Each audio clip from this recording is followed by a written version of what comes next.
Hey, I'm meteorologist Doug Myers with the latest forecast. Heading into this Tuesday, it was a chilly day yesterday with mid-30s to low 40s across the area. I still am not quite sure why Emporia isn't working. It did get up to 42 degrees. I do have the reports from the Weather Service, but for whatever reason, it's not getting into our system properly. So that's why we're not showing it for the past several days. So we'll continue to keep an eye on that. Otherwise, we're back in the low to mid 60s today. A beautiful day temperature-wise. Now, it is going to be partly to mostly cloudy for the majority of the day, and it's a fairly breezy day today. And then it does get just a little bit cooler tomorrow, maybe a few degrees cooler, with a little bit better chance of getting more sun, especially in the morning. But generally speaking, just have those sunglasses handy just in case. There still does remain some uncertainty on the extent of cloud cover over the next couple of days.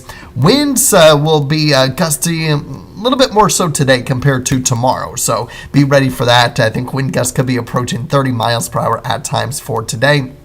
Otherwise, lighter winds expected for tomorrow. Here's the latest on our HER computer model. Our short-term computer model shows quite a bit of cloud cover for the area with mid to high-level clouds expected for today. Otherwise, our other short-term computer model, our in-house computer model, does show that we'll start off with mostly sunny skies, but clouds will be on the increase towards the afternoon. Continue to stay dry, though, with clouds clearing out late tonight, and then we'll do it again with a little bit of sun in the morning, but more clouds as we get through the afternoon.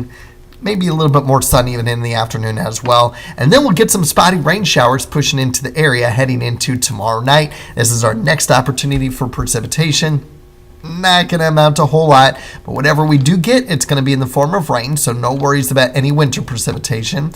Now, this model is one of the few that still have some clouds lingering in the morning hours. Most areas, most models do have it completely clear all day. So this is lagging a little bit behind just a little bit with some of the cloud cover on Thursday, so we'll keep an eye on that too.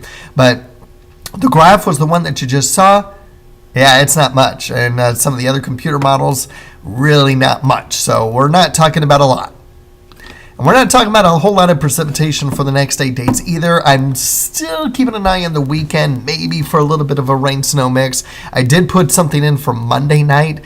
I'm still not convinced totally by that either, but there is some opportunities between that Sunday through Tuesday time period on maybe some precipitation, including winter precipitation mixed in with some of the rain at times.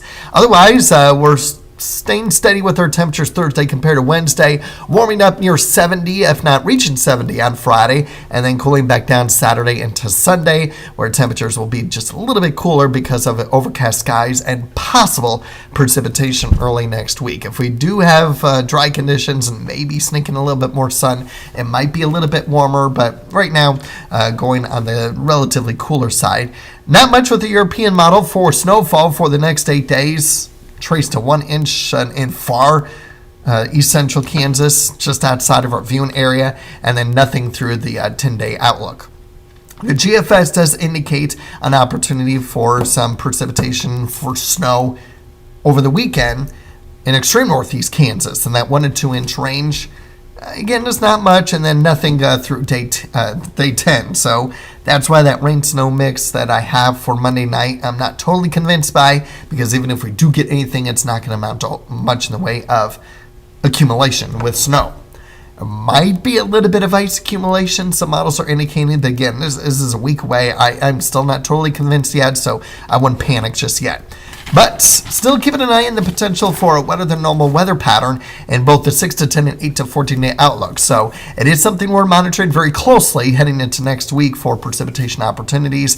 And we're in the red on all 3 of our time frames, probability of above average temperatures. So that'll be something to keep an eye on as well. All right, I got 2 announcements for you. Of course, the one you already know about the June Alaska trip for the 5th through the 13th. If you plan on joining me, if you've been thinking about it, you have the rest of this week to sign up. Call Holland American Line. You can find that number and contact information on my Facebook page pinned at the top. On getting some more information on partial payment that if you want to reserve a spot for the rest of this month, you don't have to pay in full like you would on March 1st and through the month of March and maybe April. If you still decide that you want to go on the Alaska trip, you would have to pay in full on those months. We are also getting into severe weather season, or getting close to it, so we got to prepare for it. Our Severe Weather Awareness Week begins next week as we are picking up our Storm Spotter training classes. And it's actually through the Weather Service, but we want to make sure to get the word out to go to these classes. It starts on Monday in Nemaha County in Seneca, but Tuesday it'll be in Topeka at the Washburn Memorial Union. These are all at 7, by the way, unless otherwise noted, because there may be a few that are at 6:30, but unless I note it, all these are about 90 minutes long, starting at 7 o'clock, absolutely free to go to learn all about severe weather. Even myself, I need a review. I'm probably going to be sticking around for the talk on Tuesday in Topeka, even though that's going to be getting a little bit late for me once it ends, but I'll manage. But it's a good review. And then Franklin County and Ottawa and the Ottawa Memorial on Wednesday. So it is getting there.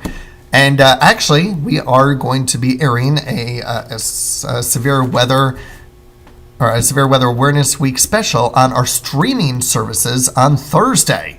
So keep an eye out for that for additional announcements. But no severe weather for the next 8 days. Now, wouldn't be surprised if we do get an isolated thunderstorm Wednesday night, but no severe weather. So we'll continue to keep you updated on the outlook for precipitation on a daily basis. Until then, have a great day and enjoy the warmer weather that we'll have for the rest of the week.